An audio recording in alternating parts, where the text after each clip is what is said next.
For you at 4, an Otter County woman is in jail and charged with third-degree murder, accused of providing drugs to a man who ended up dying from an overdose. Caitlin Carroll was booked into the Otter County Jail on Thursday. Sheriff's deputies, they were sent to a home in Fergus Falls on August 2nd for a 28-year-old man who was unresponsive, not breathing, pale and cold.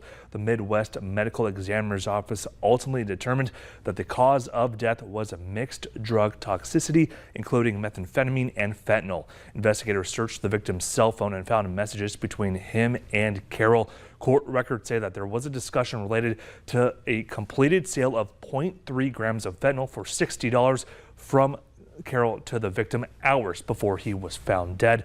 The third-degree murder charge alleges she caused death by selling or distributing a Schedule 1 or 2 controlled substance. The maximum sentence for third-degree murder in Minnesota is 25 years in prison and or a $40,000 fine.